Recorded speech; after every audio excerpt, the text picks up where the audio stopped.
Subscribe करें हमारा YouTube channel, bell icon को क्लिक करना ना भूलें, जिससे आगे आने वाले सभी YouTube अपडेट्स, वीडियोस, नोटिफिकेशंस आपको मिलते रहें। Good morning everyone, welcome to current affairs education. Current affairs education में आज हम चर्चा करेंगे 6 सितंबर के महत्वपूर्ण करंट अफेयर्स की। ये वही करंट अफेयर्स होंगे जो एग्जाम पॉइंट ऑफ व्यू से इंपॉर्टेंट है और परीक्षा में पूछे जाने की पूरी संभावना है। शुरुआत करते हैं अंतिम सेशन के अभ्यास प्रश्न के साथ। अंतिम सेशन में हमने आपसे पूछा था, रेलवे बोर्ड के सीईओ यानी कि चीफ एजुकेटिव ऑफिसर हाल ही में किसे नियुक्त किया गया है? तो इसका सही आंसर है विनोद कुमार यादव। रेलवे बोर्ड के सीईओ और अध्यक्ष विनोद कुमार यादव हैं। वर्तमान में अध्यक्ष भी विनोद कुमार यादव हैं। ये चीज आपको याद रखनी है। आगे बढ़ते हैं आज के करंट अफेयर्स की ओर। उससे पहले मैं आपको बता दूं, काफी सारी एग्जाम्स है जिनकी डेट अनाउंस हो चुकी हैं और जिनका हाल ही में एग्जाम है, वो पीछे के करंट अफेयर्स के वीडियो जरूर देख लें ताकि उनको पूरा बेनिफिट मिले। इसके अलावा काफी सारी एग्जाम डेट है वो अभी अनाउंस हुई हैं, जैसे कि रेलवे की हुई हैं, एनटीपीसी की, डी ग्रुप की, पैरामेडिकल स्टाफ है, तो इनकी अभी डेट अनाउंस हो चुकी है। और इन सभी एग्जाम्स में करंट अफेयर्स का बहुत बड़ा रोल होता है। करंट अफेयर्स को अच्छे से कवर करें, जुड़े रहें हमारे साथ। और इसके साथ ही इस वीडियो में जो करंट अफेयर्स डिस्कस किए जाते हैं उनका क्विक टेस्ट भी होता है। क्विक टेस्ट यानी कि आपके पास शाम को, जैसे ही शाम को टेलीग्राम चैनल पर हम डालते हैं तो आप तुरंत टेस्ट दे सकते हैं और टेस्ट में आप अपना स्कोर जांच सकते हैं कि आप कितने सही हैं, कितना सीख रहे हैं। This is important. और एक चीज हमेशा ध्यान में रखना, किसी भी एग्जाम के लिए नेगेटिव जहां पे मार्किंग हो वहां पे उतने ही क्वेश्चंस अटेम्प्ट करें जो आपको सही आते हैं, तुक्का न लगाएं। इससे बहुत बड़ा नुकसान होता है, क्योंकि काफी सारे स्टूडेंट्स हैं जिनसे मैं मिलता हूं, वो यही कहते हैं कि काश मैं वो 2 प्रश्न नहीं करता। वो ये नहीं कहते कि मैं वो 2 प्रश्न सही करता, वो ये कहते हैं काश मैं वो 2 प्रश्न या 3 प्रश्न न करता। बिकॉज 2 और 3 प्रश्न बहुत ज्यादा महत्व रखते हैं, उनकी वजह से आपकी मेरिट बनती है और बिगड़ती है। तो इस चीज को ध्यान में रखना है। शुरुआत करते हैं आज की करंट अफेयर्स की। सबसे पहले अंतर्राष्ट्रीय परोपकार दिवस। ये प्रतिवर्ष 5 सितंबर को मनाया जाता है। 5 सितंबर को अंतर्राष्ट्रीय परोपकार दिवस है वो मनाया जाता है। इसके अलावा राष्ट्रीय शिक्षक दिवस है वो भी 5 सितंबर को मनाया जाता है। 47 शिक्षकों को राष्ट्रीय शिक्षक पुरस्कार, यानी कि 47 शिक्षक हैं राष्ट्रीय स्तर पर जिनको राष्ट्रीय शिक्षक पुरस्कार है वो दिया गया है। 5 सितंबर को मनाया जाता है शिक्षक दिवस प्रतिवर्ष और राष्ट्रपति द्वारा 47 शिक्षकों को राष्ट्रीय शिक्षक पुरस्कार है वो दिया गया है। इनकी विस्तृत सूची आप पीआईबी पे जाके चेक कर सकते हैं कि किस स्टेट से किस शिक्षक को यह पुरस्कार मिला है और जिस एग्जाम में आप अपीयर हो रहे हैं जिस स्टेट की, तो उस स्टेट का तो कम से कम आपको पता होना चाहिए। 2 स्टेट का मैं आपको बता रहा हूं।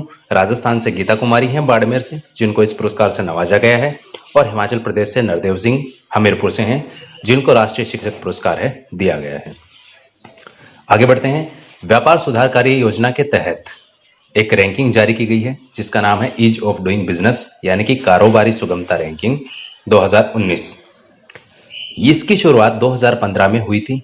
2015 में पहली रैंकिंग जारी की गई थी और 2019 में इस रैंकिंग का 4था संस्करण है ये जारी किया गया है। इसके तहत इस रैंकिंग में शीर्षस्थ राज्य कौन कौन से हैं? 10 राज्यों के आपको नाम बताऊंगा, याद रखने हैं। पहले स्थान पे है आंध्र प्रदेश, दूसरे स्थान पर उत्तर प्रदेश, तीसरे स्थान पर तेलंगाना, चौथे स्थान पर मध्य प्रदेश, 5वें स्थान पर झारखंड, 6ठे स्थान पर छत्तीसगढ़, 7वें स्थान पर हिमाचल प्रदेश, 8वें स्थान पर राजस्थान, 9वें स्थान पर है वेस्ट बंगाल और 10वें स्थान पर है गुजरात। तो ये आपको ध्यान में रखना है, वेरी इंपॉर्टेंट। यहाँ पे देखिए ईज ऑफ डूइंग बिजनेस की रैंकिंग शीर्षस्थ 3 राज्य याद रखने।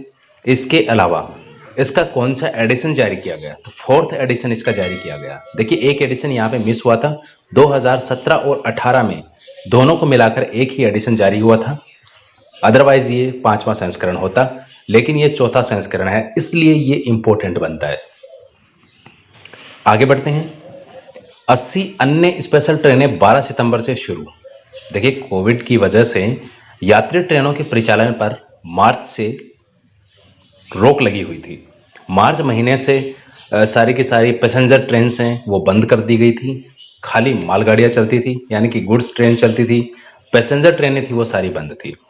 अभी रेलवे ने ये फैसला लिया है कि 12 सितंबर को 80 स्पेशल ट्रेनें शुरू करेंगे और निरंतर रूप से संचालन के लिए क्रमबद्ध रूप से इनकी शुरुआत होगी। यानी कि अभी 80 चलाई गई हैं, आने वाले समय में इनकी संख्या है वो बढ़ा दी जाएगी। तो ये इंपॉर्टेंट है, याद रखेंगे आप कब से इनकी शुरुआत हुई है और कितनी ट्रेनों की हुई है। और ये भी आपको याद में रखना है कि कोविड की वजह से जो पैसेंजर ट्रेन से उन पर रोक कब लगी थी, तो वो मार्च महीने में लगी थी। ये भी इंपॉर्टेंट है। आगे बढ़ते हैं। एक बहुत ही बड़ी दुर्घटना हुई है। बांग्लादेश एयर कंडीशनर में धमाके हुए हैं।